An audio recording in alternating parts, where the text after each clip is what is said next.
Chicken কষা তো তোমরা সবাই বানাতে পারো, কিন্তু আমি বাড়িতে লাল লাল চিকেন কষা কিভাবে বানাই সেই রেসিপিটাই তোমাদের সাথে আজকে শেয়ার করব। তো চিকেন কষা বানানোর জন্য আমি সমস্ত ইনগ্রিডিয়েন্টস হাতের কাছে রেডি করে নিয়েছি। আর এখানে আছে পুরো 1 কিলো মতো চিকেন। 1 কিলো চিকেনের জন্য আর আমি ইউজ করেছি 4-5টা মতো ছোটো ছোটো পেঁয়াজ মিডিয়াম সাইজের, আর একটা টমেটো, ধনেপাতা। আর চিকেনের ঝোল হবে আর আলু পড়বে না সেটা তো ভাবতেই পারি না, কারণ চিকেনের ঝোলে ওই যে আলু মেখে গরম গরম ভাত খাওয়ার সেটার মজাই আলাদা। তো সেই জন্য আমি যতবার চিকেন বানাই আলুটা কিন্তু দিই।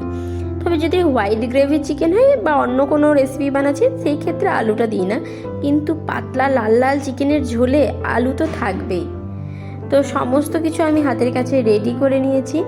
আর আজকে আমি সেই যে বাংলার চিকেন কষা বলে না, যেটা কোনো দই টই ছাড়া একদম আদা পেঁয়াজ রসুন ধনে জিরে গুঁড়ো দিয়ে, সেই চিকেনটাই বানাচ্ছি।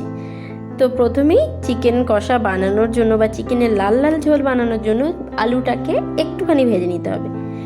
খুব বেশি করে ভাজার একদমই দরকার নেই, জাস্ট এপিট ওপিট একটুখানি ব্রাউন হবে আর তুলে নিতে হবে। ডিপ ভাজলে কিন্তু আলুর টেস্টটা নষ্ট হয়ে যায়, হালকা করে ভাজলেই আলুর টেস্টটা খুব বেশি ভালো হয়। তারপর কড়াইয়ের মধ্যে একটুখানি জিরে ফোড়ন দিয়ে, তোমরা চাইলে শুকনো লঙ্কাও ফোড়ন দিতে পারো, কিন্তু যেহেতু ছোটো বাচ্চা আছে আমাদের বাড়িতে, শুকনো লঙ্কা আমি একদমই ইউজ করি না, তো সেই জন্য শুকনো লঙ্কাটা আমি স্কিপ করেছি। তো তারপরে পেঁয়াজটা দিয়ে তার উপরে রসুন দিয়ে, রসুনটা কুচি করে দিয়ে আমি বেশ সুন্দর করে রসুন আর পেঁয়াজটা কষতে দেবো। তারপরে ওইদিকে একটা মিক্সিংয়ের মধ্যে একটুখানি পেঁয়াজ আর রসুন আর ধনেপাতা কাঁচা লঙ্কা আমি পেস্ট করে নেব। পেঁয়াজ বাটা আর পেঁয়াজ কুচো দিলে না গ্রেভিটা খুব সুন্দর হয়, একদম টেলটেলেও নয়, একটু হালকা গ্রেভি দারুণ সুন্দর হয়। এই ট্রিক্সটা তোমরা যারা ফলো করো না একবার করতে পারো। চিকেন বা মাটন যাই বানাও তার মধ্যে কিন্তু একটুখানি পেঁয়াজ বাটা দিতেই পারো, দারুণ টেস্টটা হয়, গ্রেভির থিকনেসটাও খুব সুন্দর হয়। আর এইদিকে মেয়ের সঙ্গে একটু বকবক করতে গিয়ে আমার পেঁয়াজটা গেছে পুড়ে, তবে কোনো ব্যাপার নেই, খুব পড়ে নেই, একটু বেশি লাল হয়ে গেছে। তবে নর্মালি আমি বানালে এতটা পেঁয়াজটা লাল করি না, হালকা ব্রাউন হয় আর তখনই দিয়ে দিই, কিন্তু আজকে লাল হয়ে গেছে, কি আর করা যাবে।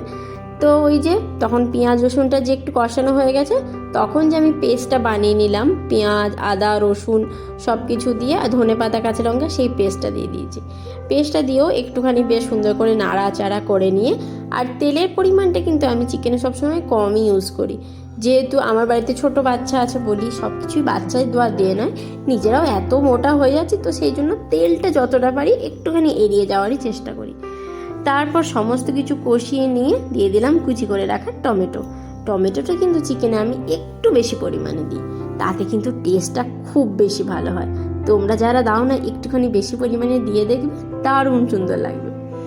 তারপর সমস্ত মশলা বেশ সুন্দর করে কষিয়ে নেওয়ার পর যে আমি রেগুলারের যে গুঁড়ো মশলাটা ভিজিয়ে রেখেছিলাম, আদা ধনে জিরে একটু হলুদ আর কাশ্মীরি লঙ্কার গুঁড়ো, আর এই রঙটা তো সুন্দর হতাম না, কথায় আছে না আগে দেখনদারি তারপরে গুণ বিচারি, দেখতে যদি ভালো হয় তাহলে লোকের খাওয়ার ইন্টারেস্টটাও বাড়বে, তো সেই জন্য একটুখানি কাশ্মীরি লঙ্কা মাস্ট দিয়ে সমস্ত মশলাটাকে বেশ সুন্দর করে কষিয়ে নিয়েছি। আর যখন মশলাটা প্রায় 90% মতো কষা হয়ে গেছে, তখন দিয়ে দিয়েছি নুন আর স্বাদের জন্য একটুখানি চিনি, জাস্ট 1 চামচ মতো। তারপর সমস্ত দিয়ে বেশ পুরো মশলাটা কষিয়ে নিয়েছি, একদম তেল ছেড়ে গেছে, তখন যে চিকেনের টুকরোগুলো আছে সেইগুলো দিয়ে দিয়েছি। সেইগুলো দিয়ে ভালো করে নাড়িয়ে চাড়িয়ে একদম সুন্দর করে ঢাকা দিয়ে দিয়ে কষতে দিতে হবে। চিকেন কিন্তু আমার মনে হয় একটুখানি নাড়িয়ে চাড়িয়ে জল ঢেলে দিলে একদমই তার স্বাদ হয় না। চিকেন বা মাটন যাই হোক, যেটা সব থেকে অনেকক্ষণ ধরে বেশি কষবে তার স্বাদটাই যেন দুর্দান্ত হবে। তো চিকেনটা আমি 5-7 মিনিট মতো বেশ ঢাকা দিয়ে দিয়ে দিয়ে সুন্দর করে কষিয়েছি। তারপরে আবার যে আলুগুলো ভেজে রেখেছিলাম সেই আলুগুলোকে আমি চিকেনের মধ্যে মিশিয়ে দিয়েছি। তারপরেও বেশ সুন্দর করে ঢাকা দিয়ে দিয়ে আরও 10 মিনিট মতো কষবো, মানে চিকেনের পুরো যে সেদ্ধ হওয়ার ব্যাপারটা সেটাই ঢাকা দিয়ে দিয়েই হয়ে যাবে। আর চিকেন থেকে এত বেশি পরিমাণে জল বেরোয়, তো সেই জন্য এক্সট্রা এই জল দিতে লাগে না, যে তলায় ধরে যাওয়ার যে একটা ভয় সেরকম লাগে না। তো চিকেনটা প্রায় 99% মতো হয়ে যাওয়ার পরে এই যে ঝোল খাবে দুপুরবেলায়, তো সেই জন্য একটুখানি গরম জল আমি চিকেনটার মধ্যে ঢেলে দিলাম। গরম জলটা দেওয়ার পর বেশ সুন্দর করে নাড়িয়ে চাড়িয়ে নিয়েছি। আর যে যতটা পরিমাণ ঝোল খাবে ততটা পরিমাণেই জল দিতে পারো। আমাদের বাড়িতে সবার আবার চিকেন আর আলু আর ঝোল তিনটেই সমান পরিমাণে চাই, তো সেই জন্যে ঝোলটা একটুখানি বেশি দিয়েছি। এরপরে কি, ধনে পাতা হাফ তো বেটে দিয়েছি, আর হাফ উপর থেকে ছড়িয়ে দিচ্ছি। এরকম করে উপর থেকে ছড়িয়ে দিলেও কিন্তু বেশ সুন্দর স্বাদ হয়। ধনে পাতা বা কসুরি মেথি এই পাতলা ঝোলে যায় না, তবে ধনে পাতাটা কিন্তু এই পাতলা ঝোলে দারুণ লাগে। ধনে পাতা আর কাঁচা লঙ্কার যে স্মেলটা দারুণ সুন্দর লাগে।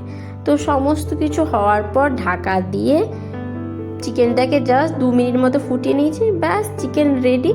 আর কিছুক্ষণ স্ট্যান্ডিং টাইমে রাখার পর এই যে চিকেন রানির লুক ঠিক এইরকম হয়েছে। তো তোমাদের এই চিকেন রেসিপিটা দেখে কেমন লাগলো অবশ্যই জানিও। যদি ভালো লাগে একটা লাইক করে দিও। তো আজকের মতো টাটা, সবাই ভালো থেকো, সুস্থ থেকো।